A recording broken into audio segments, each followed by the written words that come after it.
everybody, and welcome back to my Zero Carb Life. I have Craig and Maria Emmerich with me today, and I'm so excited to finally meet them. I feel like I know these guys already because I podcast, I've tried her recipes, I've listened to the science that Craig presents, and I'm just pumped to have you guys here. Thank you for reaching out. We're honored to be here. We're big fans of you too. That's crazy, and I love it. Thank you. All right, so I just now finished having some of your protein-sparing modified fast bread that is made out of just egg whites and egg protein. That's the only two ingredients. So I have a few questions just about that before we get into anything else.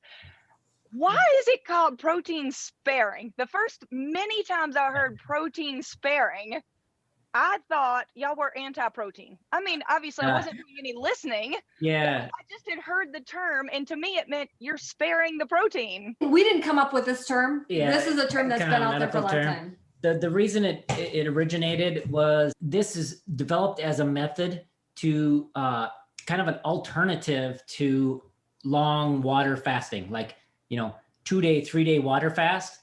Instead of doing that, you do this, which basically just gives you some protein, and then, fat and carbs are really low still. And you get a lot of the benefits of longer fasting, like, rapid weight loss and all that, but you spare protein, you spare your muscle. And where longer fast, you can lose some of your lean mass. Yeah. But with protein sparing modified fast, so it's a protein sparing, spare your own protein, modified fast, so it's modifying fasting, a water fast to spare your own protein. I think it should be like muscle sparing, right? Or modified muscle fast. Saving. Muscle saving. Yes. That'd probably be a better term, but for me, weight loss was very difficult with my background with PCOS. And so I called it pure protein days. Which probably makes more sense. Probably would make more sense. But that was probably, 15, 20 years ago. I'd call it pure protein days. Yes, that definitely makes more sense to me. I know for the longest time, I kept wondering, why don't they want to eat protein? And then I found out, okay, no, it's the total opposite of that. Exactly. Those days, you would just eat protein. Now, is that something that you would recommend for people to do every day, all the time? No, just like people don't recommend extended fasting all the time, every day, right? Yeah. Right. So we're just recommending it 2 to 3 days a week. And honestly, like the majority of people that come to keto carnivore is because they want to lose weight, right? Yes. And a lot of people that are coming to me are like, yeah, I tried keto and I gained weight. I tried carnivore and I gained weight. Yeah. And what I find is if they're doing a lot of fatty ribeyes and they're smothering a stick of butter on that, that's going to cause weight gain. Yeah, it stalls or causes weight gain, And, right. But here's the thing, we're getting them off processed food. So, it's a win-win in my idea, in my mind, but they quit because all they care about is the scale. And I understand it's not all about the scale. There's more to it. So getting off processed foods, if it means that you're going to stick to a ribeye with your butter, do it. I don't care. Yeah. But if you're going to quit because you're not seeing the results you want, here are some steps you can take that are really delicious, right? You tried it. Oh, yes. Absolutely. To back up a little bit, protein sparing modified fast was kind of a tool for researchers and whatnot for rapid weight loss. And then Lyle McDonald came out with a book about, 15 years ago that kind of took it as a protocol, if you will. And his is a lot more aggressive. It's like 2, 3, 4 straight weeks of every day protein sparing modified fast.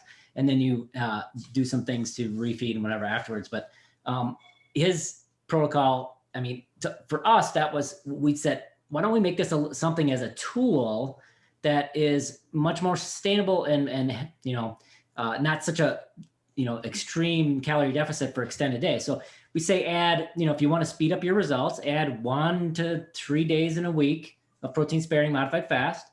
And then, if you're doing that week after week, add an overfeeding day where you eat at like maintenance calories, not, add fat and protein to eat back at maintenance for a day and keep the metabolism honest that way. Yeah. But that way it can be a tool that you use occasionally based on your goals if you want to speed up your results. So I come from the group, I say come from, it's not like they birthed me, but my carnivore birth came through zeroing in on health, where it is all very health focused, healing first, just eat meat, heal your body, fatty meat if you want it, lean meat if you want it, very intuitive, trust your body. And I love that. That is what I have done for 11 years, and it worked for me. And it works for a lot of people. I mean, if you're going from a standard American diet Wow. and you're eating all of the donuts and stuff, and then you're eating only meat, I don't care what kind of meat it is, most people, I think you'll agree with this, most people will get healthier if they just eat. Oh, they're animal definitely products. gonna get healthier. If you go from the standard American diet to any diet on the planet that is whole food based, Okay. you're going to improve your health and you're going to probably lose some weight. Yeah. Like, Yes. And most people that I see who just switch from standard American to any version of carnivore that they choose, most people lose weight. Now, that's not who we typically hear from. We normally hear from the ones who are struggling, right? Yeah. But when I say, let me know how it's going for you, good or bad, it's like, wow, most of you are doing great. You took off the bun, you're eating the burger. But this is what got me interested in your protein sparing, is because I see some cases where people do eat exactly what their body is telling them to eat as a carnivore. They feel like they are healing. Almost always people say, I feel better. So I stick with it. I feel better. And sometimes it's long amounts of time and they're not losing weight. So they say, yes, I think I'm healthier. And we go, great. We have zeroed in on your health. And they're like, but I still have 100 pounds to lose. I don't see it a lot, but I know what you're saying is true. The key, I think, is if you're metabolically damaged, and a lot of these people will have leptin resistance. So they don't get the satiety signals that, you should. And so they will continue to eat beyond what they, you or I would, signal as satiety. But even beyond that, the whole protein sparing, your protein days, I don't allow any dairy in there. And I think that's where a lot of carnivores get stuck, because we eliminate so many food groups. They're like, I'm not giving up my dairy because that makes the meat tasty. Putting butter on steak and butter on meat cookies and cheese on meat cookies, putting heavy cream in their coffee. Yes. Those things are going to hold you back. Yep. Yeah. If there's one ingredient or one food group that for weight loss is probably holds the most people back in this community by far, it's dairy. I agree completely. If you ask anybody, regardless of diet, if I give you two foods and one is in the same calories, one is loaded with vitamins and minerals, the other one is devoid of any vitamins and minerals, which one's going to be better for healing and whatever? Yeah. The ones with vitamin minerals, right? Yeah. Well, look at your steak. Look at the protein. It's loaded with vitamins and minerals. Like we do in our keto book, in our carnivore book, we have charts. I did whole chapters on charts of these, comparing a steak to butter, kale, or broccoli or whatever, and it beats it like across the board, vitamins and minerals. If you compare the fat, it has very little. It's got a little bit of vitamin A. Otherwise, the vitamins and minerals in fat is very low. And so, if you look at it from that context as well, prioritizing the protein makes a lot of sense. Doesn't mean zero fat. I mean, we're not afraid of fat in any way, especially in maintenance. We eat tons of fat. Yeah. But, it's looking at it not only from a weight loss perspective, but from a healing perspective. That protein has the amino acids you need. It has the vitamins and minerals you need. And so that's a big part of healing. And that's like a lot of women probably come to you too. And they're like, how do you have such beautiful hair, Kelly? And you're like, you prioritize protein. Like you said, we were talking, sometimes you add fat because you're already lean. You don't need to lose any weight, but the protein is what makes your beautiful hair and your beautiful skin. It's not, the amino acids come from animal protein. That's your hair follicles. So women, when they're doing fat fasts or egg fasts, I think that's when they fall down a rabbit hole. Autophagy is running all the time, and there's a lot being done. So you need amino acids to fuel that autophagy and fuel that cellular turnover. Our bodies need protein, lots of protein. I cannot agree more. In fact, when I hear people say, make sure you're eating at least 1 gram, or some people say 0.7 grams, for every pound of what your ideal body weight is. Yep. And I have been at this same body weight. I'm a very tall girl. I'm about 5'9". I've been 140 pounds for years. I can sometimes go up a couple pounds, down a couple. Literally, this is about where it stays. 140 grams of protein is not enough for me personally. I have a huge appetite. I can very easily hit 200 grams of protein in a day. obviously there's no issue with going over on your protein. Okay. That's for sure. And That's the thing, like, protein is the goal. You have to hit that, where when we do macros for clients or what our macro calculator, fat is a maximum. You can go under that, and carbohydrates is a maximum. You can go under that. Depending on what your goals are, my fat dial is much different than with someone who's trying to lose weight, it's very Okay. much goal based. If someone is still a carb addict and they are looking to start somewhere, Mhm. I would personally suggest that they work on just breaking that addiction with any animal products. I would prefer not dairy if they want to lose weight at all, but any animal products needed to break that addiction. The tips that we're about to talk about here, I would prefer that they not be for a beginner carnivore. Y'all with me on that? Like all the tweaking and macros, like I think the struggle to just get off of Pop-Tarts is enough at the beginning. Yeah, Oh, totally. Definitely. I think people need a few months personally to just heal, eat, get used to satiety on meat, and to be free from pasta. Just heal for a while. And so I'm going to say that if you've done that for a while and somebody still feels like, look, I've broken addiction, I've healed, my cycle is back, my skin is clearing up, I'm healing, I feel good, but I'm not losing weight like I want to. All right, this is the people I want to talk to. So that eliminates a whole lot of folks right there. If you're still healing and breaking addiction, just go watch another video. But if you're ready for this, I want to share what I've been doing, and maybe you could give some feedback on that. I have selected several women to work with behind the scenes privately who are in that group. They are healed carnivores. Everything is working well in their body. They just want to lose weight now. And after listening to you guys talk about the importance of prioritizing protein, I decided to try with them something that I'm just calling lean fat, where we take one day of all lean. Now, this is not intuitive. This goes against, I know part of my soul dies when I even say it, because I'm so used to being like, eat the meat that you want, eat intuitively. But some people's intuition, as you said, Craig, is just a little shoddy. Yeah. It just is. So if you can't trust yourself, you'll just have to trust us for now. Here we go. A lean day, and then a high fat day. And I'll tell you why I'm doing that personally. I start to not feel good when I eat really lean for more than a couple days. I can tell it mentally. I play the piano. And that's where it really shows for me, because you are having to constantly translate very quickly, right? Yeah.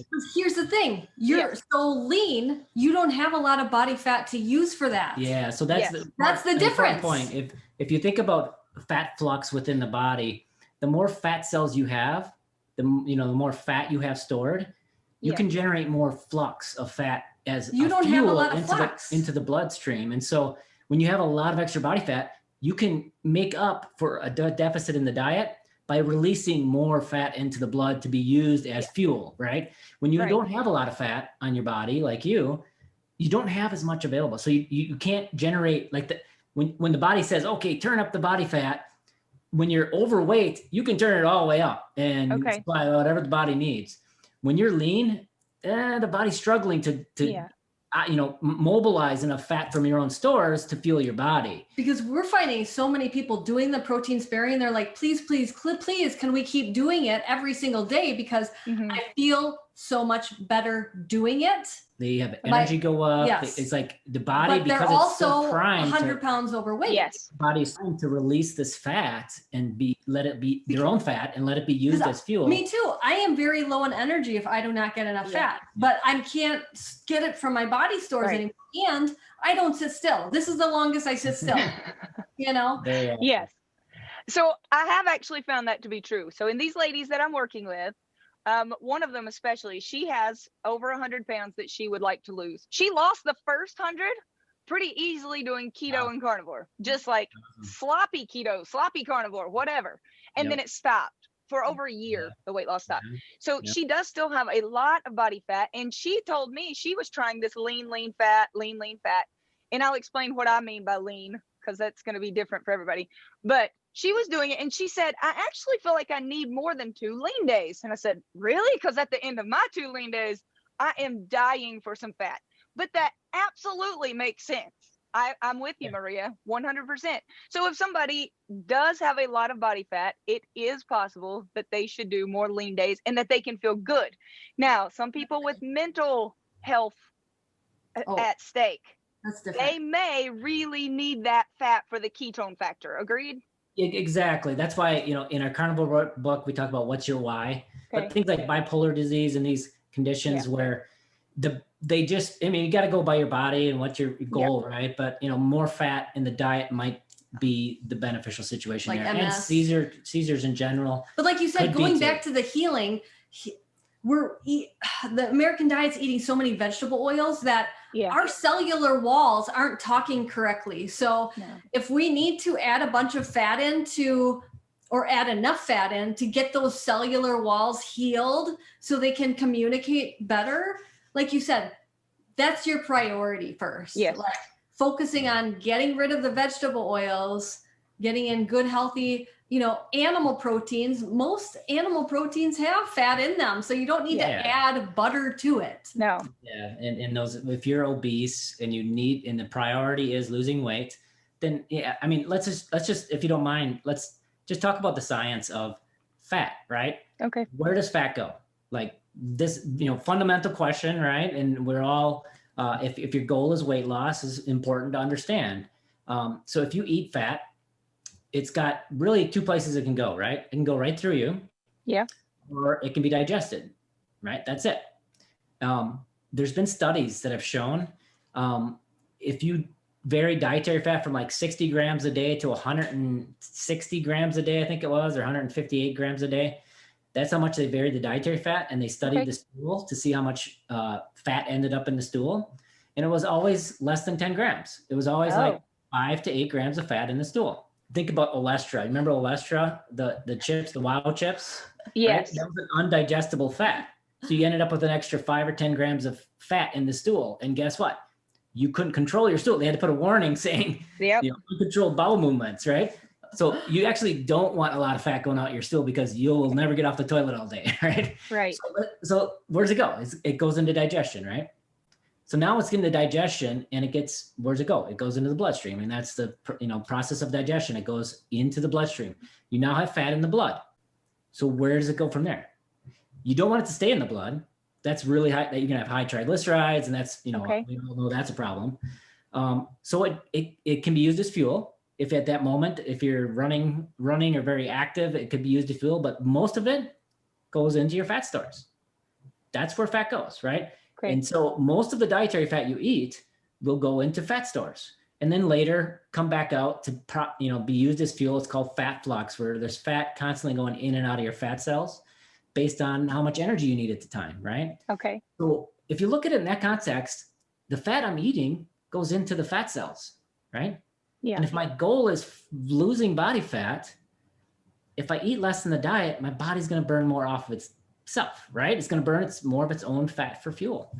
So that's kind of the basic idea. If weight loss is the goal, adjust fat down in the diet because the body will burn more of its own fat for fuel. But what we're saying too is we're not saying fat is bad. Yeah. We're saying adding it to your coffee, adding it onto that fatty burger, adding it on. I mean, people are bringing a stick of butter to dinner to put on their steak. Like that's the steak has fat in it, people. Yeah, there's lots of healthy fats in that steak, and they're healthier fats. They're healthier fats.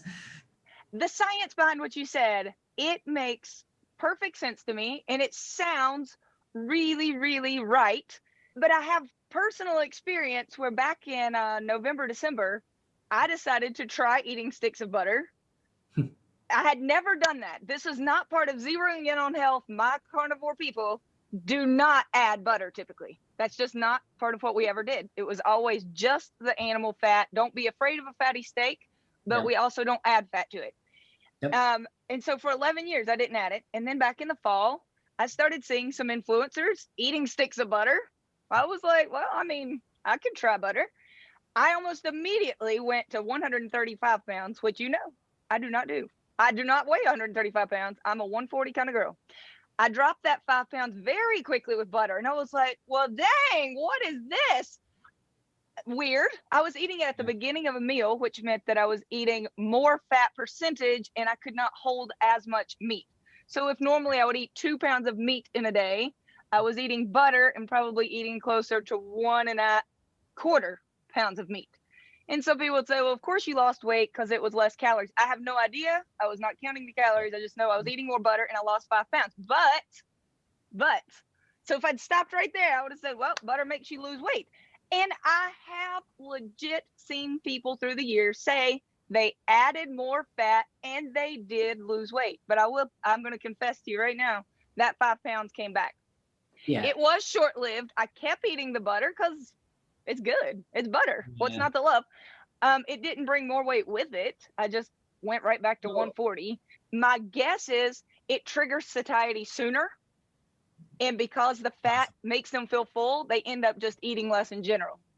And less protein would be less muscle, and muscle weighs a lot more than fat. So, what we see in that is, for some people, fat the extra fat might be more satiating and end up eating less because they get satiated quicker.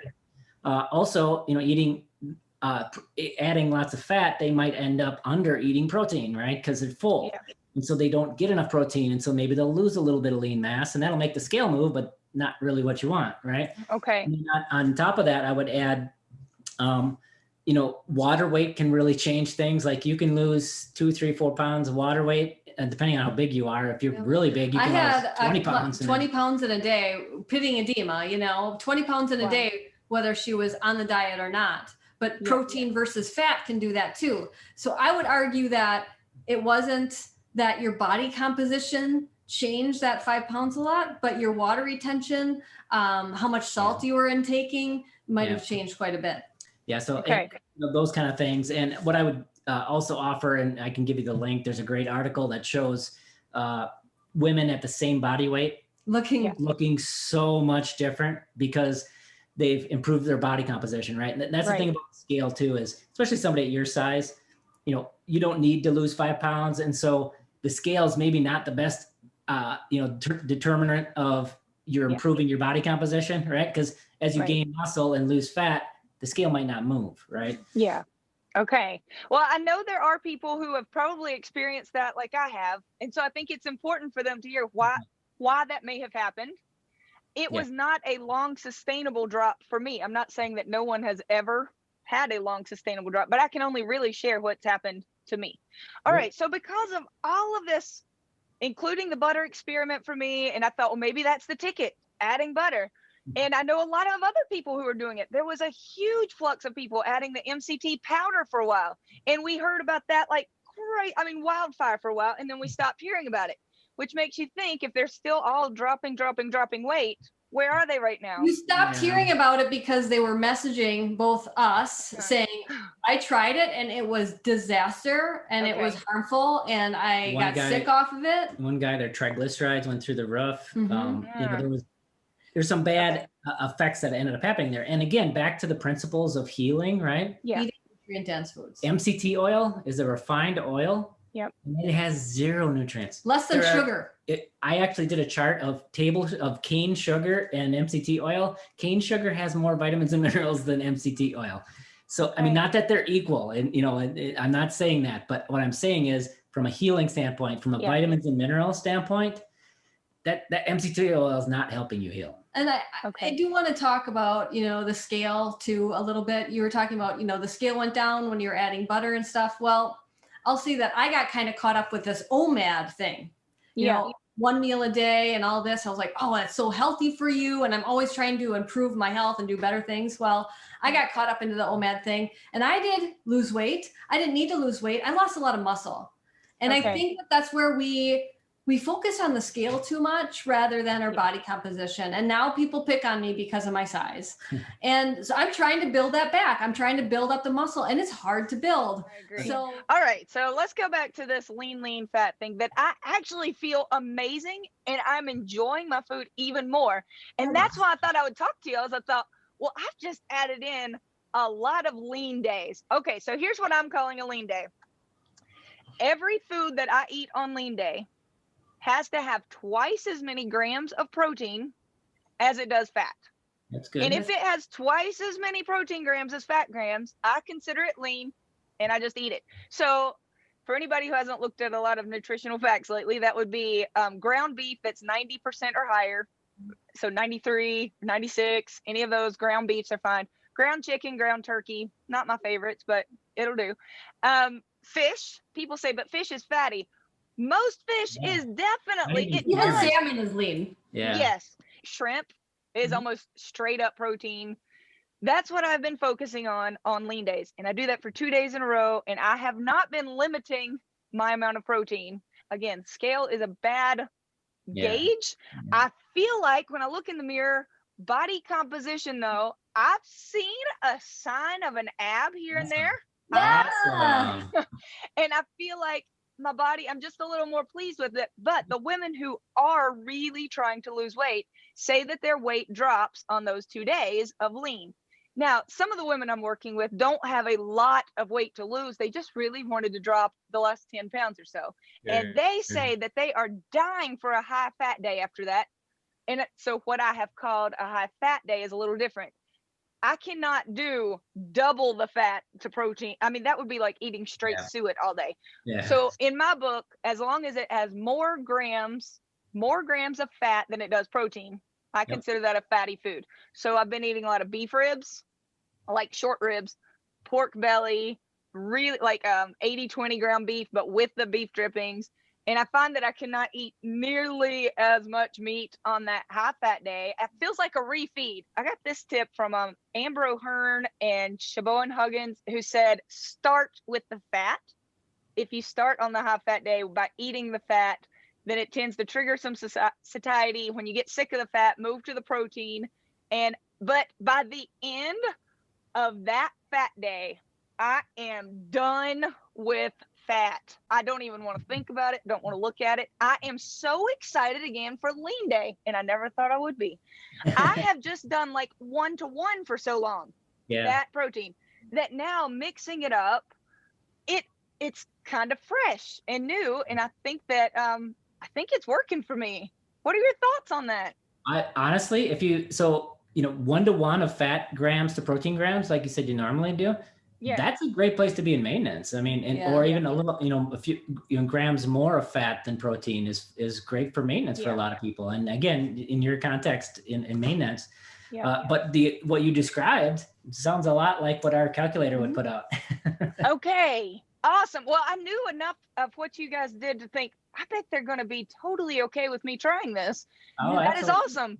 And like you said, the ladies who do have a lot more body fat, they are not screaming for a refeed fat day at the end of 2 days. And I said, if you're not needing it, you feel great, you have energy, and lean meat still looks good. Don't force that. There is still some intuition involved here, which that makes me happy. But for me, it really, 2 days is it. I can tell by the end of the second day of lean. Today is lean day 2 for me. Tomorrow will be my fat day. But by tonight, I can already tell playing the piano, I will be able to typically on the end of the second day, I'm like, I need some fat. Now, I'm not getting my fat through dairy. And I know y'all like that. I am adding no butter. I don't care if it's lean day or fat day, unless I'm just cooking something in my skillet, like eggs. And I'm not eating a lot of whole eggs because whole eggs don't solidly fall into either category. This is where your bread comes in, Maria. I was like, man, I want some eggs, but I don't really want to just scramble up some egg whites. Okay, so the recipe, I've just been using a cup of egg whites, half a cup of the powder, baked 15 minutes on 375. I just did it this morning. I love it. Yeah. So, and I'm only eating that on those lean days, and it helps make a very lean ground beef sandwich exciting. I have even added a little bit of mustard. Some carnivores I know are like, oh my gosh, not mustard. I do okay with mustard. Some people cannot do okay with mustard. That's up to you. But it has been a very nice addition to lean day. It freaks my husband out though, Maria, because he's like, he sits across the table and he watches me. Bread. He's like, this looks so wrong. He hasn't seen me pick up a sandwich in, over a decade. He's like, this is just weird. Yeah, my kids love it. Now my kids, they put butter on it. Obviously, I'm not putting butter on mine, but they love it with butter. We've Awesome. toasted it. It's great. That's great. Thank you. And yeah, that's something that I've lived off of. It helped me transition off of bread. I've been making it for, I don't know, 20 years now. We eat a lot of fish when we're in Hawaii, and I held up a huge platter of sashimi versus 3 tablespoons of butter.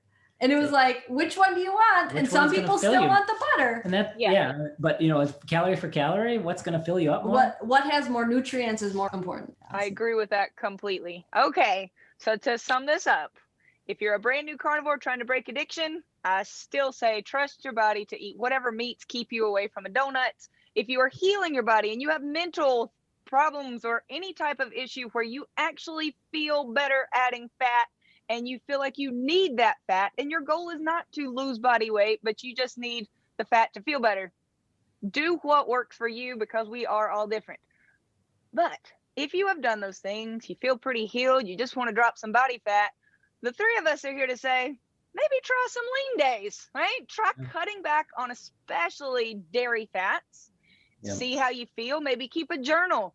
When I ate, for me, I have been journaling. Lean day 1, how I feel, awesome. Lean day 2, I feel awesome. For me, with my amount of body fat, I need a high fat day after 3. If you're still feeling great on, say, days 3 and 4 with lean, I think it's probably fine if you have more body fat to push that limit a little bit more. But as soon as people start to feel energy drop, mental fog set in, or they are craving, their body is screaming for fat, then what I have been doing is a high fat, lower protein one day to bump that up, refeed. I feel like it sort of resets my tastes and everything. My body weight has gone down a little, composition looks better. At least toy around or open their minds to the idea of maybe some lean days. Sounds good. You want to add anything to that? I think it comes back to, again, what's your why? Like, your why and what your goals are and what you really want to accomplish can really shape what your diet might look like, and just, change things up based on your goals. And that's kind of what we've always promoted. And never live off of chicken breasts. Yeah. Good. We can all agree on that.